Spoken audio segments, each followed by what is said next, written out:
જય માતાજી મિત્રો, પુષ્પાની રસોઈમાં તમારું સ્વાગત છે। આજે આપણે ઇન્સ્ટન્ટ ને ઝટપટ બની જાય એવું મલાઈ પનીર બનાવીશું, પંજાબી શાક। તેના માટે પેનમાં મેં 2 ચમચી જેટલું તેલ લઈ લીધું છે। તેલને થોડું ગરમ થવા દઈશું। તેલ ગરમ થઈ ગયું છે ત્યાં સુધી મેં બે ડુંગળી, 1 ટામેટું અને 5 થી 7 લસણની કળીને પેસ્ટ બનાવી દીધી છે, જારમાં પીસીને તે એડ કરી દેવાનું છે। આજે ઝટપટ બની જાય એવું મલાઈ પનીર બનાવીશું।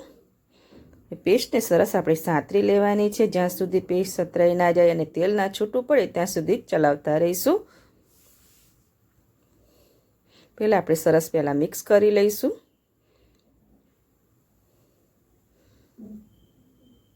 હવે ઢાંકી દઈશું 5 મિનિટ માટે, તેથી સરસ તેલ છૂટું પડી જાય।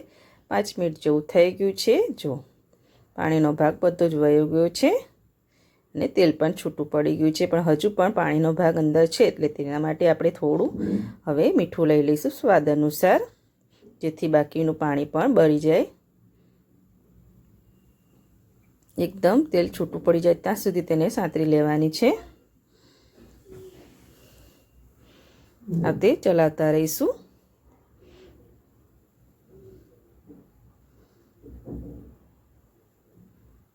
થોડું ડ્રાય થવા માંડ્યું છે। જો હવે ડ્રાય થઈ ગયું છે। સાઈડમાંથી તેલ છૂટું પડવા માંડ્યું છે। હવે આપણે મીઠું લઈ લઈશું। મીઠું એડ કરીશું એટલે બાકીનું પાણી પણ સરસ રિલીઝ થઈ જશે અને બળી જશે, અને એકદમ આપણી ડુંગળી ટામેટાની પેસ્ટ એકદમ ડ્રાય થઈ જશે અને તેલ છૂટું પડી જશે। ત્યાં સુધી તેને સાંતરી લીધી છે। જો ચલાવતા રહીશું। જો હવે એકદમ ડ્રાય થઈ ગયું છે, પાણી બધું જ ભરી ગયું છે।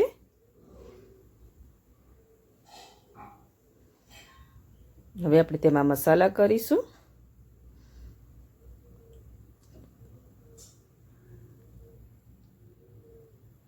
એકવાર ચેક કરી લઈશું।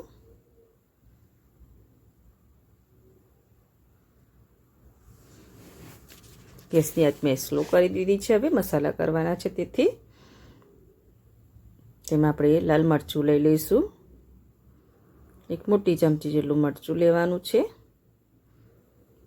ચપટીક જેટલી હળદર લઈશું। હળદરનું પ્રમાણ બહુ વધારે પડતું નથી રાખવાનું। પંજાબી મસાલો લઈ લઈશું। પનીરનો મસાલો આવે છે તે લઈ લેવાનો છે। અડધી ચમચી જેટલું તે લઈ લઈશું। આ તે પેકેટ મળે છે તેનો યુઝ કરી લીધો છે મેં। તમે પણ આ મસાલો એકવાર જરૂરથી ટ્રાય કરજો। હવે મસાલાને સરસ ગ્રેવી સાથે સાંતરી લઈશું।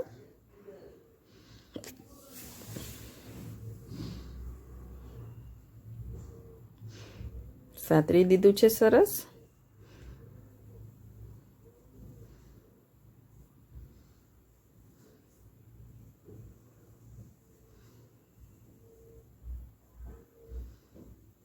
એકાદ મિનિટ માટે કરવાનું છે।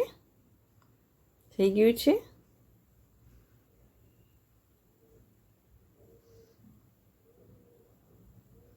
તેમાં આપણે પનીર એડ કરી દઈશું।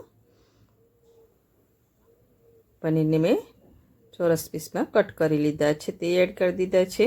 તેને પણ સરસ મિક્સ કરી લઈશું।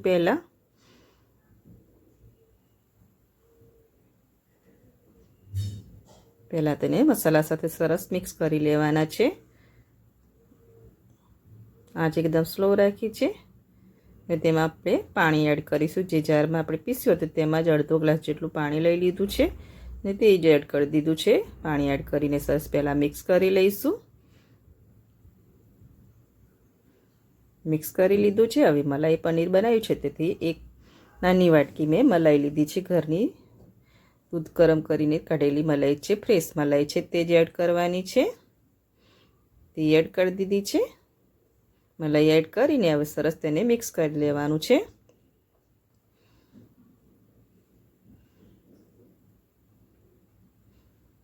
મિક્સ કરી લીધું છે સરસ। હવે તેને આપણે ઢાંકીને મૂકી દઈશું।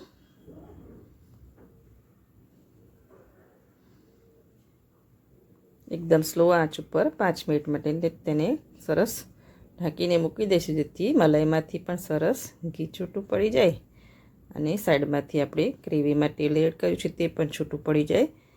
હવે થોડીક આપણે ખાંડ લઈ લઈશું. કોઈ પણ પંજાબી શાક હોય તેમાં થોડીક મીઠાશ એડ કરવામાં આવે છે, એટલે આપણે હજી અડધી ચમચીથી પણ ઓછી ખાંડ લઈ લીધી છે. તેનાથી જ પંજાબી શાકનો ટેસ્ટ આવે છે. તે એડ કરી દીધી છે. હવે તેને ઢાંકીને મૂકી દઈશું, જેથી તેલ સરસ છૂટું પડી જાય. 5 મિનિટ માટે 5 મિનિટ થઈ ગઈ છે. ચેક કરી લઈશું. જો એકદમ તેલ છૂટું પડી ગયું છે આપણું, ને ગ્રેવી પણ સરસ પનીરમાં એડ થઈ ગઈ છે. એકદમ રેસ્ટોરન્ટ સ્ટાઇલ આપણું મલાઈ પનીર બનીને રેડી થઈ ગયું છે. જો ઝટપટ અને ઇન્સ્ટન્ટ છે. કોઈ વધારે મસાલા આપણે એડ કર્યા વગર જ એકદમ પંજાબી શાક બનીને રેડી છે રેસ્ટોરન્ટ સ્ટાઇલ. થોડું કોથમીર લઈ લઈશું ગાર્નિશિંગ માટે, અને આ શાકને આપણે સર્વિંગ પ્લેટ પર લઈ લઈશું. સર્વિંગ પ્લેટ પર લઈ લીધું છે મલાઈ પનીર ઇન્સ્ટન્ટ શાક. એકવાર તમે જરૂરથી ટ્રાય કરજો, બહુ ટેસ્ટી લાગે છે અને ઝટપટ બની જાય છે. અને જો તમને મારી આ પંજાબી શાકની રેસીપી ગમતી હોય તો મારા વિડીયોને લાઈક કરજો, સબસ્ક્રાઈબ કરજો અને બેલ આઇકન જરૂરથી દબાવજો. ઝટપટ બની જાય એવું મલાઈ પનીર પંજાબી સબ્જી બનીને રેડી છે.